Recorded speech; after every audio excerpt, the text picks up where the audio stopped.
Welcome back to the Press Box Podcast. Hi, I'm Ralph Miranda, along with my co-host Joseph Miranda, and we've got a lot of great things to talk about today on the Press Box Podcast. It's been a few weeks since our last podcast, and I know we haven't been as regular as we were when we started it, but the summer's a busy time. There's not a lot of action going on in the midsummer aside from baseball, but things are about to heat up here with the NFL camps opening up in less than 2 weeks. The All-Star Game is tonight in Major League Baseball. We got lots of great races coming up in Major League Baseball. So today we want to touch on mostly baseball. We want to talk about the Home Run Derby, which happened last night in Washington, and Bryce Harper, the hometown guy, won the Home Run Derby in dramatic fashion. We're going to talk a little bit about the shift. In baseball now, teams are defensively shifting to take away power hitters, either right-handed or left-handed power hitters. So we want to talk a little bit about that. And then we want to talk about the trade deadline, which is just 2 weeks away, and which teams are going to be buyers, which teams are going to be sellers, and which guys are more likely to change addresses here over the next couple weeks. So lots of great things to talk about today. We want you to remember that you can follow us on Twitter at PressBoxPod. Tweet at us. We've had some polls up there and some trivia questions. We're going to do more of that. You can follow us there. I want to put in a plug for our sponsor, Bonus Room Art, www.bonusroomart. You can go there for lots of great Chiclet prints, lots of great stuff that our producer is putting up there as well. And also, I'm not going to give away any great information, but our producer has got some exciting things that are going to be happening here over the next few months on YouTube, with some YouTube channels and some exciting things there. So make sure you stay tuned for that and follow him on his Instagram account for Bonus Room Art. Follow us at PressBoxPod. Let's get right into it at the Press Box Podcast.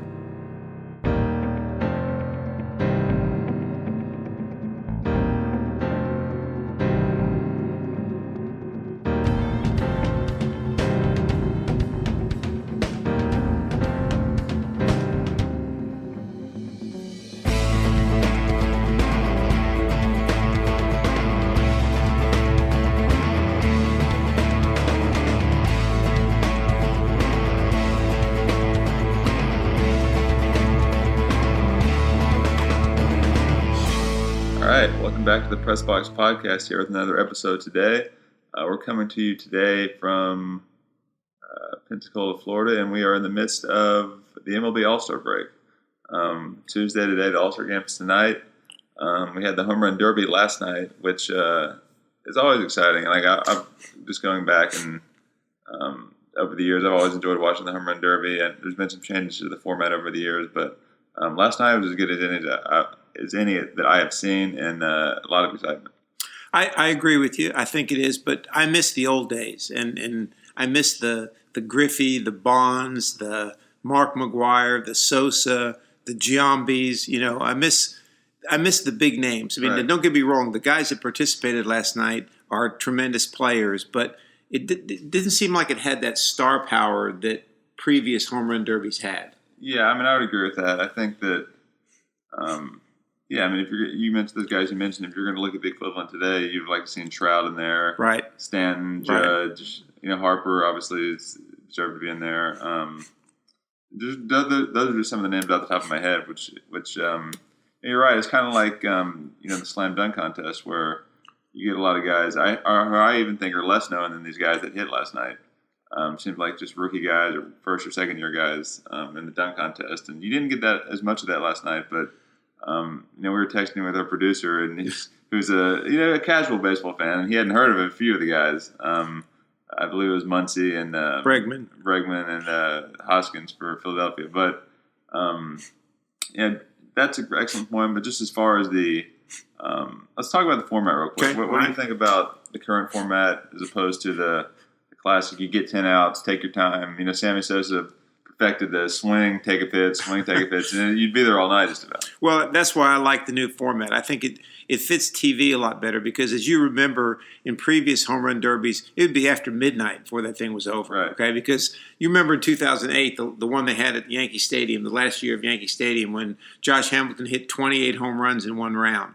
I mean, it went on forever and ever. And don't get me wrong, it was exciting to watch, but it just goes on and on and on. So I think under the current format, at least it shortens the Derby, which is good, and it puts a premium on being able to hit the home runs in the right situation. And what I mean by that is it's a bracket. So if the guy that you're up against hits 10, all you got to hit is 11. So once you get to 11, you can quit because now you can conserve some energy.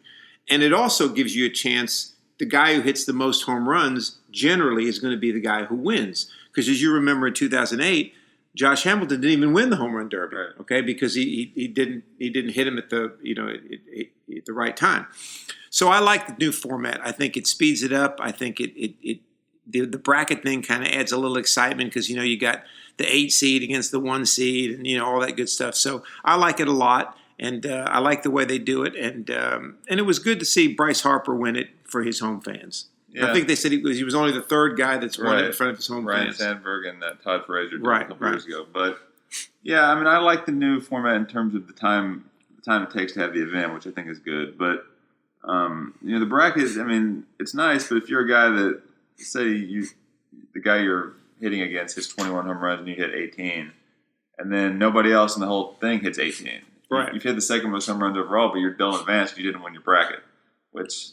Yeah, I mean, I guess that makes sense in terms of the bracket, but then we're really getting the top guys moving on. I don't know. Well, then I guess maybe one tweak to it, and I don't even know if they're thinking about tweaking it, but if you got 8 guys that are going to hit in the Derby, have all hit, and then the top 4 with the mounts go on to the next round. Right. Okay, right. And then then it's a cumulative effect, right? Because now, if the guy Which I kind of like. It's kind of like putting home runs in the bank, right? In the first round, if the top guy hits 21 and the second guy hits 14 and then 13 and 12, well, that first guy now has a little margin for error, right? Because he's got such a big lead. So to me, that might be a good way to do it. Yeah, I think that's another good option. I don't like we said. I think they like the way it is now, and it's not a bad way certainly. Another thing too is. Some of the camera angles they're using, if you're watching from home, I think the timing of the round is good, but it makes it a little too quick. Where they're just trying to show you don't get a good view of the swing and the home run like you used to, because the hitters used to hit him, step out of the box, watch it, and everybody kind of oohed and awed, and you got a good shot. But now it's like they're almost behind, trying to follow the ball and having the guy swing again. So just in terms of watching it, it lacked a little bit there, but. Well, they do have. I did hear last night that they have the rule where you can't throw the next pitch till the previous one lands. Okay. I did, but to go along with your point, they didn't really follow that because I noticed that those home runs really hadn't landed when that pitcher was throwing that ball. So you're right. You don't get the full effect of a monster home run like you used to get. Yeah, and that's what you want to see in the home run derby is how far you can hit it. Where if you follow baseball, you see the stadiums you usually don't see somebody go in the third deck at Nationals Park or whatever. Right. That's what you like to see in the home run derby. Well, let's talk a little bit now about the inner workings of the home run derby. And what I mean by that is we talked a little bit, with our producer and with Uncle Joe about, are the balls juiced, are the bats juiced, and they do have those special bats. Personally, here's my opinion, then you can give me yours. Okay. Is I personally think the bats are juiced. Okay, and the reason I say that is because. In a regular game, all right, nobody tries to hit a home run. If a guy throws you a 95-mile-an-hour fastball up and you turn on it, the speed of the ball is generating some of that power, okay? Right. And in a home run derby, these guys, they're worn out. You can tell that they're getting tired because they're having to generate a lot of that power because the pitcher's not throwing it at 90 miles an hour. He might be throwing it 60 miles an hour, okay? So I think the bat's got to be juiced because – I don't think late in the round or late in that particular at bat they're going to be able to hit these monster home runs. So I think something's going on to help these home runs get out of the park. Okay, I'm going to disagree with that. I think the bats are your normal bats. I think that the balls, if you want to call them juiced, I think they're juiced, but they're not different than the regular big league balls. Okay. Which those are wound very tight, and you may not be able to tell just holding it, but if you've seen both minor league and major league baseball, the balls are way tighter in the major leagues. They go farther, they're harder. So they were using those balls, obviously. So that helps. And I think that you're right about the pitching, but if you notice, like, Harper's dad was throwing pretty hard in there. Like, he was. So. But not 95. Not 95, and then again, you're not at 60 feet either. So. That's true. But but you're right about that. But I mean, these guys are just good. I mean, if you watch, I mean, Major League BP. Yeah, I mean, if guys wanted to try to hit home runs like that, a lot of the guys with power could. I just think, I mean, these guys are just really good hitters. All right, but let me throw this question to you then. Okay, using those same balls and using the same pitch, do you think that the average fan? Do you think you could hit a couple home runs out of there? And I mean, is it?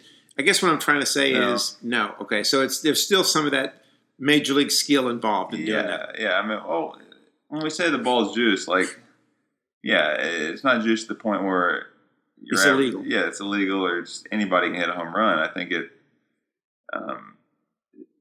makes a difference, but it's not that much of a difference. You know what I mean? I don't know. Do you think, there's been many stories in the past we've seen of guys that have won the home run derby and then have collapsed in the second half, okay? Do you think there's any truth to that trying to hit home runs on this night messes up your swing at all later in the season? I think it depends on who you are. I think that Harper's swing is already pretty long, and it's like a home run swing, so I think he's fine. And he showed it. He lost to Cespedes in New York, but he got to the finals, and maybe the next year he won the MVP or the year after. I think he's fine. A lot of these guys, Schwarber's swing is like that. I think it's fine. I think if anything, in Harper's case, it could help him get hot. He's got good home run numbers, but just in terms of average and just overall, hitting tool for him, I think that it could help him get hot. But then if you don't have a swing like that, remember Bobby Abreu in 2005, where he didn't really have a home run swing, and I don't know if he actually consciously changed anything with home run derby, but he hit so many in Detroit. I don't think he ever really recovered from that. It ended his career. Yeah, just about. I mean, so it depends on your swing going in. We'll see. I think Bregman is a guy to look at. He doesn't really have a home run swing, so I don't know what he was trying to do last night.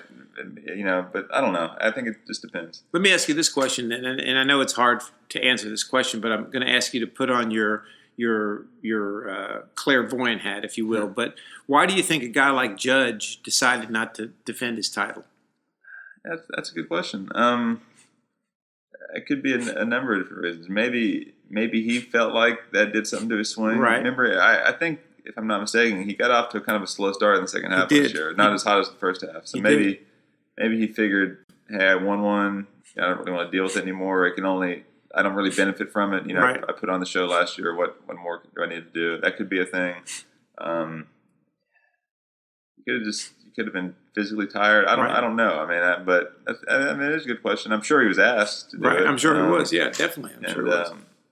If anything, it's probably just, I did it already. I don't really see the upside. That type of thing. Yeah, I think the home run derby is a great event for Major League Baseball. I think I can't really think of another sport that has something like it. A dunk contest to a degree, but it's not quite the same as the home run derby. It's just not quite the same. I think every level of baseball now has a home run derby. Yeah. They have them in Little League. They have them in Junior League. They have them in the minor leagues. I think, hell, even in Maryville, the Smoky Mountain Classic, they even had a home run derby this past weekend. So I think, it's just there's something about a home run that gets people excited. Absolutely, yeah. And for baseball, it's good because the conversation you always hear is that they want to attract more young viewers and draw up more interest. And the home run derby does that. It's for the younger generation. They like to see home run. It's more exciting. It's more fast paced. So if in the middle of summer, it kind of gives baseball a little bit of a jolt and gets people talking about it a little more. Even if you don't typically watch baseball on a regular basis. And I think another thing too, this is a little bit off the topic, well, not really off the topic, but nowadays with all these new stats, they talk about exit velo and launch angle and all. I was watching the MLB Network, and one of the guys was saying that he was coaching his son's little league team, and some kid hit a home run, and he heard another kid in the dugout go, "What do you think the exit velo on that one was?" So it's filtering down even to the low levels where the home run is becoming such an item, and we've talked about this before. In Major League Baseball right now, it's either walk, strikeout, or home run. Yeah. That's pretty much the game now. Right. Yeah, that's the home run it's like the 3-pointer in basketball. It's the end thing right now. Right. It's kind of a feast or famine type deal. Exactly. Yeah. So we'll see where that goes, but yeah, the home run derby is always fun. Like we said, another good one last night. What did you want to talk about next? The hitting of the shift. Okay, well that's a good point because Harper winning the home run derby, and we mentioned his average being down this year. I think it's 215 going into the break. Right. And he faces shift pretty much every time he comes up. And his agent, Scott Boras, I think, had some comments about how shift should be outlawed and it's hurting Harper, it's hurting his average. If you don't know what I mean by the shift, a regular baseball defense, obviously you have third, short, second, first. Shift, which is really more popular with left-handers, against left-handers, take the second baseman, play him in shallow right field, take the shortstop, play him basically up the middle, right, and you have the third baseman play shortstop, right. Which you put on for pull-heavy hitters, thinking that okay, even if you catch one hard in the zone, you pull it, maybe a line drive into right, you've got the guy in shallow right, you're just trying to basically stifle left-hand power hitters. And interesting thing about that, Boris said it should be illegal, but I look at it this way. I read a book about. I like to golf. That's my sport now that I'm getting older. And I read this book about 7 Days to Utopia. All right, and we don't want to get into that, but the point was they were talking about the putting method. Where isn't it better to straddle putt, where you're seeing the hole when you putt? In other words, the putter's in front of you and you're putting towards the hole. And the idea was that when they invented the game of golf way back in Scotland, whenever they did, they hit all their shots, right, or normal shot. And when they got to the putting green, they just did the same thing. They just stood in the same stance that they did with a regular club and just putted that way. Right. But that was just because that's the way they did it. Well, let me apply that to baseball. When baseball was started, somebody decided there was going to be a third baseman, a shortstop, a second baseman, and a first baseman, okay? Well, who's to say that's the right way to play, right? So to me, it's almost surprising that it's taken this long for the shift to become so popular that somebody didn't think about it 15, 20 years ago. Right. And I don't think there's anything wrong with it. I think it's up to the hitter to figure out how to beat the shift. Now, having said that, all right, pitching is much better today because you've got all these, long reliever, short reliever, setup guy, middle reliever, and these guys are pitching to the shift, right? In other words, if you're a lefty, he's not going to throw you outside. Right. He's going to jam you inside and force you to try to hit that ball into the shift. So you've got to figure out some way to get around that. I also read where a lot of these players don't want to try to go opposite field because they feel like, well, I've got to hit doubles and triples, right. So they're trying to hit it over the shift, right. and that's hard to do. Yeah. I mean, if you've got a guy like Harper or any power guy in his mind, and at some point, to some extent, reality, they're being paid to drive in runs, hit home runs. Right. So they're going to be less likely to consistently say, okay, I'm just going to try to slap one down the third base line or bunt. And maybe they will every now and then, but it's not something they want to do. And also, they're just thinking, and a lot of hitters think, okay, I have an approach to play. This works for me. I'm not going to let the defense mess with my head, get in my mind. I'm just going to do what I do. Well, if you're a pull guy, you're going to hit into the teeth of the shift quite a bit, right? So that's where, if you're watching it, you might be like, hey, just they're leaving third base open. Well, it's not that simple. And like you said, they're gonna throw you inside. They're gonna try to, make you hit into the shift by the way they pitch. Now, when they don't get inside, they leave one over the plate. That's when you capitalize the mistake and hurt them. But I don't think it should be outlawed by any means. I guess I've heard that a few times where you should outlaw it. Well, no, you can play the defenders anywhere you want to play them. But let me ask you this question, and I'm going to ask you this question a little bit out of ignorance. But take a guy like Jose Altuve. We just saw where he's led the American League in hits, total hits, for the last 4 years, and he's on pace to do it again this year. So he's the only guy that's ever done it 4 years in a row, and he could be doing it 5 years in a row. Do they put the shift on him? I don't think so. No. Why not? Because he's proven that he's not a home run hitter. Right. He's a guy that will take it to all fields. Well, so therein goes back to my first argument, is that maybe these guys like a Harper or like a Judge or like a Stanton or whoever you want to talk about, maybe they have to alter their hitting where they prove they can go to opposite fields. Now, we just said it's not that easy to do, but if somehow you can do it, if you can if you can lay down a few bunts or get a few hits that way, maybe these teams will come out of the shift if they realize it's not really working. Yeah, and here's the thing too that's a little overlooked. If you got guys on base, you're not going to see the shift. Right. So if you've got guys in front of you, they can get on. If you come up and you're a third or four or five hole hitter and you got guys on first and second, they're not going to shift. They're not going to shift because they got to hold guys on. It's a whole different thing. But if the bases are empty, yeah, they can shift because nobody's on base. So guys getting on in front of you plays into that too a little bit. Right.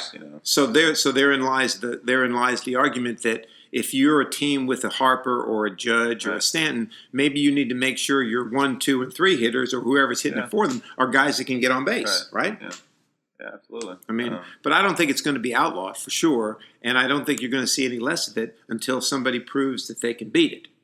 Yeah. And I'll tell you a guy who I think is really good at beating it, and the reason I say that is because I've watched is Freddie Freeman. I mean, I've seen him hit it over the shift 2 or 3 times. It's difficult to do, but it can be done. You got to shorten your stroke instead of hitting home run swings. You maybe shorten it. Freeman's a good hitter. Yeah, he's got a pretty quick short stroke. And I wouldn't consider him like a classic power hitter or anything like that. So he's a guy that if you put the shift on, I don't know how guaranteed it is that it's not really made for him. Right. More classic power hitters from the left side, really. Yeah, and I think somebody's got to give. I mean, the pitchers aren't going to give, so the hitter's got to either back off the plate some, all right, and force the pitcher to throw it outside, or back off the plate enough where you can take that inside pitch and maybe go opposite field with it, because that's the only way it's going to work. But I do think the shift, all right, nobody's talked about this. I do think the shift has led to the fact that the game now we're seeing is all home runs, walks, or strikeouts, because these power hitters are trying to hit it over the shift. So they're either striking out or they're hitting a home run, okay? And once in a while, if they have a good enough eye, they're taking a walk. But you don't see much station-to-station baseball anymore. You don't see much bunting a guy over. You don't see much going the opposite way.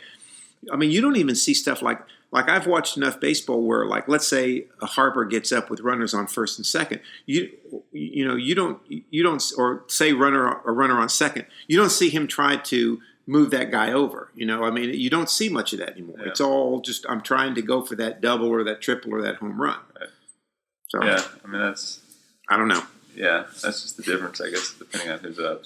Your superstar guys are not going to, in their mind, give it away in the bat just to hit a ground ball to the right side and move to third, because that's not what they're paid to do. They're paid to drive the guy in, so that's true. That's what they're going to try to do. That's true. But but then again, these general managers are going to turn the tables on them when it comes to contract time, right? They're going to say, "Hey, you hit 220 last year, you hit 230 last year," That's going to happen when Harper goes and asks for his $400 million. That's right. That's exactly right. And so it's kind of a game, I guess, but it's interesting. I mean, I think baseball is changing, and I think and it's speak to that too. It's part of the data revolution that's gone on too, because how do they decide to shift on somebody? Well, they look at the spray chart and whatever and say, hey, this guy, whatever, 70% of the time hits it to the right side. We're going to shift on him. Right. Where in the past, in the 90s or even early 2000s, not as much of that was kept up with. So you just played everybody regular. You didn't realize you guys were known as pull hitters, right? Right. You didn't realize that.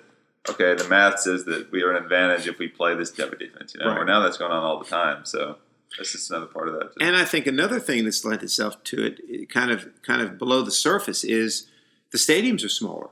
I mean, you have a couple.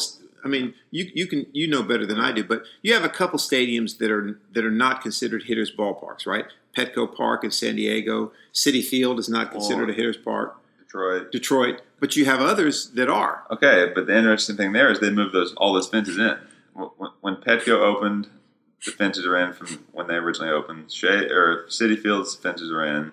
Detroit's fences are in from when they originally opened. So even the big parks that still aren't really hitters' parks, the move is being made to move them in. Okay, moving in because they want the home run, right? So how do you beat the shift? Move those fences back out, right? Because now if you've got a bigger field to cover, you have a better chance of hitting over that shift, right? Because now if the second baseman is is kind of halfway into right field, Yeah. and the right field, if it instead of Yankee Stadium where it's 314, if it's 401, now you got a better chance to hit it down that line. You're not going to have 401 down the line. I know. It's not 1927. Yeah, I remember the Polo Grounds Yeah. when my father, your grandfather, took me to the Polo Grounds. Dead center field was like 435. Right. I mean, it was like almost impossible to hit a home run. And that's the Astros had the hill, and it was 436 out there, and then, of course they moved that in. They got rid of the hill, so it's just. I personally like the discrepancy in ballparks. Like I like some that are bigger, some that are whatever. I think that's the cool thing about baseball is the diamond's the same, but the playing field is the only sport where the playing field can vary based on the The dimensions, all the same side. The dimensions, right. Which I think is a nice touch, but yeah, I mean Yankee Stadium and Pittsburgh with a high wall in right field feels like it's right on top of you, and there's not much room out there. Yeah, I mean, I was watching the Braves and the Yankees one night a few weeks ago, and the Braves announcers were just beside themselves because Aaron Judge hit a home run, and they called it a pop fly home run, which basically it was. Well, it's the Derek Jeter special. The Derek right Jeter down the line, drop it over the wall. That's exactly right. Yeah, that's exactly right. So I guess if you're a left-handed hitter or any kind of hitter, Yankee Stadium is, especially down the right field line, you just don't hit it to the left field alley because you'll never get it over the fence there. But let's digress a little bit away from the mechanics of the game, and let's talk a little bit about the trade deadline, because obviously here we're sitting today at July 16th. We're 2 weeks away from the trade deadline, and there's 17 days away. Today's the 17th. I apologize. Today is July 17th, so we're 2 weeks away. So as every year, there's going to be some significant movements. There's going to be buyers and sellers. So let me ask you, first of all, who do you think are going to be? Let's look at the American League first. Who do you think is going to be the buyers, and who do you think will be the sellers? Well, one seller that everybody pretty much knows is Baltimore with Machado. So I guess we'll start there. I mean, obviously they're going to. I think the trade is imminent. It's who's going to be with. They're trying to find the right partner, which is probably the right move for them because they need to pretty much rebuild at this point. I mean, they lost Markakis in a couple options ago. Right. Adam Jones is kind of getting past his prime, so they need to get as many prospects and guys that they can. So they'll be a seller. I think. I'm not an MLB insider, but I've heard that the Phillies are pretty close talking with them. It's really, I think, whoever they think they can get the best package from. Right. Because they don't necessarily care, I think, where they send him. Because they could send him within the American League, and he could sign somewhere else after his anyway, so I don't think they care. But they're going to be sellers. I think that, let's see here. Kansas City. Oh, yeah, Kansas City. They don't have a lot of pieces, but yeah. They've been disappointing. Interesting is going to be teams like the White Sox where they're out of it.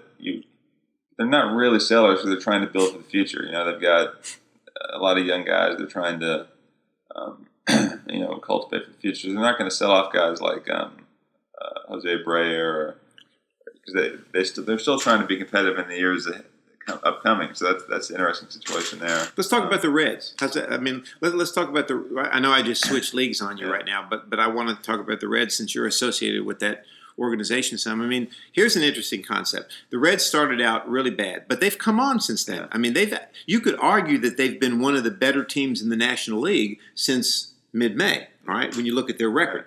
They've got some tremendous athletes, right? They got Scooter Gennett at second base. He's an all-star. They got a really good third baseman. They got Joey Votto, who is one of the better players in baseball.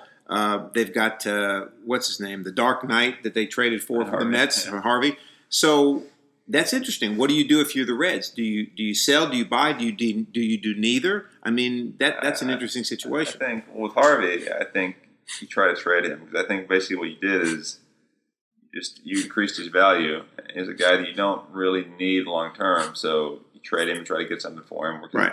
Another team's going to see that needs pitching that's in the race. Is going to see, hey, Matt Harvey is a big name who's had big time success with the Mets. They'll want him. They'll see him having done well in Cincinnati, and I think that's the way to go with Harvey. Other than that, I think that you don't sell completely because I think you have the makings. Like you said, there are good players there. You have the makings of something good going, and you've seen it play out here recently. Right. They're playing well, so I think that you use the rest of the season and definitely September when the roster's expanded to get some of the younger guys some of your prospects in the minors, some experience, see what they've got, see if you can tell from even that sample size if there's somebody that you want to hold on to or somebody you may want to trade. And I think that in the off season, you try to just do the best you can for next year. I don't think they don't have a ton of veteran guys where they need to unload contracts and rebuild. I think they're kind of, if anything, they're more on the cusp, and they have a pretty good minor league system as well. Now, do you think, here's another question. I mean, when you're trading for a guy like a Machado or a Zach Britton from Baltimore or one of these pitchers like last year, the Astros traded for, my age is getting to me, the pitcher from the Tigers. Verlander. Yeah, Verlander. I just, for some reason, his name just completely escaped me. But and it paid off. They won the World Series. But aren't you taking a crapshoot? I mean, in other words, if you trade for a guy, take, for example, the Indians a couple of years ago. They traded with the Yankees for Andrew Miller. Miller had another year under contract, so you knew you had him for another year. The Yankees traded for Sonny Gray last year. That didn't pan out so far, but he had another year under contract.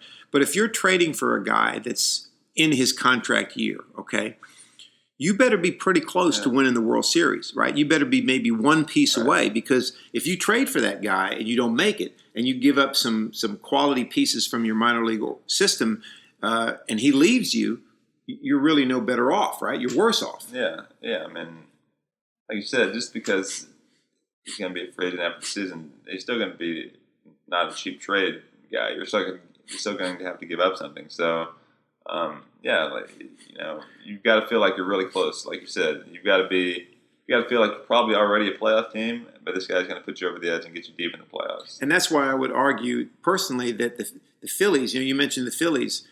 I would argue, from my own personal opinion, that they're really not a good prospect for Machado, because they're not really close to the World Series. No. They may get to the playoffs, but they're not ready to get to the World Series. And Machado's not going to take them there. Right. I think Machado would help a team, maybe the Mariners, maybe a team like the Indians, something like that. Not that they need him, but he needs to go to the Dodgers. The Dodgers would be a perfect place for Machado. Because I think they could use Manny. Their shortstop had Tommy John surgery, so they need a shortstop, and they have the pieces in place to get back to the World Series. Yeah. So that's why I think it makes more sense for a team that's really close as opposed to a team that's not there. If you're the Phillies or for the Brewers or something like that, you have to feel like you're going to re-sign him after the season. Correct. You have to either have some type of information that you've talked to him. I don't know all the tampering rules, but you have to have a good feeling of that. But I think that the half-season rentals work out better with pitching. Like you said, Verlander last year. Correct. Think about Sabathia with Milwaukee. Right. Randy Johnson with Houston. Right. Those guys that because they, if they're going to make, I don't know how maybe 8, 9, 10 starts. Right. From here on out. And if you've got a guy that's on, that's pretty much a game that's won. Assuming you can score 2 to 3 runs. Right. Right. So. And then if you get in a short series in the playoffs, and you got that extra pitcher now. So I think that if you're going to rent a guy, a starting pitcher is the way to go there. And I think teams would be more comfortable giving up prospects because they know how much effect a pitcher can have on a game. Correct. I would tend to agree with that. I think baseball, let me say it this way: during the regular season, hitting sells the tickets. Hitting is exciting, but when you get to the playoffs, it's all about pitching. Right. I mean, if you've got, you look at the Astros last year. I mean, there was no breather in that rotation that you had to face. Right. I mean, and that's how you win a World Series. I mean, you got to be able to throw guy after guy after guy that the other team has no breather against, and that's how you win. And that's why, going back to the Yankees, that's why I think the Yankees are in a very precarious position. I mean, they're 29 games over 500 right now. They're going to make the playoffs. Right. More than likely, unless they get hot and the Red Sox cool off a little bit, they're going to be the wild card. And if they get in a short series, their pitching is horrible right now, and they know it. Everybody knows it. Yeah. But I don't know that they can add one guy. I mean, let's look at the Yankee rotation for a minute. I mean, you got Severino. He's arguably the ace, okay? Yeah. You got Tanaka. Tanaka's – who knows what you're going to get from Tanaka. I mean, the guy every once in a while – the other Sunday, right, 2-0 lead the Yankees had. He gives up a home run, all right? He gives up too many home runs. Sabathia, crafty pitcher, but he's not what he used to be, okay? Sure, yeah. Sonny Gray, I don't know what's wrong with that guy. I mean, he's not – and then after that, it's Domingo Germán, who one day he's great, but he's young. You know, you got this Loaiza guy that they sent back to the Yankees. I don't know that they're going to be able to do it. I mean, I don't know that they can get one guy that's going to turn that rotation around. Yeah, I don't know. There's not a Verlander out there this year that's available, it's going to turn you around like that. So, I mean, they'll probably try to do something. I mean, I don't know who that guy is out there. I don't have the list in front of me of free agent. I even heard that they might even go after another reliever because the Yankees have the best, arguably the best bullpen in the league. Right. If you add another reliever, well, now you only need maybe 4 innings from your starter. That's double down on your strength already, right? So you can get if your pen is fresh and you can get a starter to go 5 innings, say, right? Well, that's pretty good if you can run a lot of those guys out there. Exactly. Exactly. So. And then you look at what the Rays are doing. The Rays have come on. Yeah. They're the team they're actually starting relievers in games. They're starter, or they're not the starter. They're opener. They're opener. Closer. So Exactly. And I don't know all their reasoning behind that, but they'll pitch their closer the first inning of the game, or maybe 1 or 2 innings. Right. And then bring another guy in. Yeah. So, that's kind of interesting. Not sure that. Obviously, I don't know how well that's going to catch on among baseball because they're the only ones doing it right now. I don't think they're going to be in the playoffs. So. No, I don't think. No, they're not going to make the playoffs. I mean, we'll talk about this next podcast, but I think that I think you could pretty much almost pencil in right now the teams that are going to be in the playoffs. I mean, in the American League, I think it's pretty well set. I mean, the Yankees and the Red Sox are both going to be there. The Indians are going to be there, and probably Astros are going to be there. Pretty much. Right. I mean, it's pretty much done. Yeah. And in the National League, is more of a crapshoot, right? I mean, it looks like the Cubs are probably starting to maybe pull away a little bit in the Central Division, but the Western Division is a crapshoot and the Eastern Division is a crapshoot. So the National League is where I think a lot of the excitement's going to be as far as the races. The only excitement in the American League is going to be, is it the Red Sox or the Yankees that are going to get the best record and end up with the avoiding the 1-game playoff. Yeah. So it's going to be interesting. I mean, we got lots to talk about coming up. Yeah, absolutely. So real quickly before we get off this one, what's your prediction for the All-Star Game tonight? Okay. What are you thinking? Yeah. Well, I mean, it's obvious. I think the American League is going to win it. I think that. Gosh, I mean, they've got better talent across the board. I think their pitching is a little bit stronger across the board. I mean, you got Verlander, you got Severino, you got Chris Sale. I mean, you can just go down the list of these guys that are going to throw. In the National League, you got DeGrom and you got Scherzer, but you just don't have the hitters, I think. Yeah. You know what I mean? Right. So I don't really see the National League being able to win this game. I just don't see it. Yeah, I would agree with that. And I think we were talking or texting earlier, and I said the AL I thought would win too. And it's interesting because I heard a stat today that the American League is 17-3-1 in the last 21 All-Star games, which is really pretty interesting when you think about it. And I remember when I was a kid growing up, it was totally the opposite. The National League dominated every year, okay? When you had guys like Pete Rose and Joe Morgan and the Big Red Machine and the Dodgers. And now it's just gone completely the other way. The American League seems to be the class of the league, of the baseball. Yeah. So it'll be interesting. We'll see. I saw the stat too, or trivia, if you will. See if Bryce Harper can become the second player to win the Home Run Derby and then win All-Star Game MVP the next night. You know who else did it? Ooh, that's a good one. Home Run Derby winner, and was it Giambi? No, Garrett Anderson. Garrett Anderson. In 2003, who beat Giambi in the final. Okay, all right. Chicago, at the Chicago White Sox Stadium. So that'll be interesting. That will be interesting. That's a good trivia question. Yeah, and I think that if he does anything arguably close to deserving it, they'll give it to him. There's no question. His home park and all that stuff. No question. Yeah. Definitely will be interesting. So we'll be back soon on the podcast. We've got the British Open coming up this weekend. That's right. That'll be definitely a talking point, and we'll talk about some NBA news. Obviously, the big news with LeBron. Who, as you say, the NBA offseason is like 25 minutes. Right, right. I think the training camp's open tomorrow. Training camp's open up soon here, so we got that coming up. We'll probably touch on the All-Star Game that happens tonight and our next one as well. So stay with us in the Press Box Podcast. Subscribe on iTunes if you haven't already. We're going to be looking to, especially here as we get into football season and things kind of wind down from the business of the summer, get back on our regular schedule. We'll be getting more content up there. Follow us on Twitter as well, at PressBoxPod. And we will see you next time on the Press Box Podcast. Take care.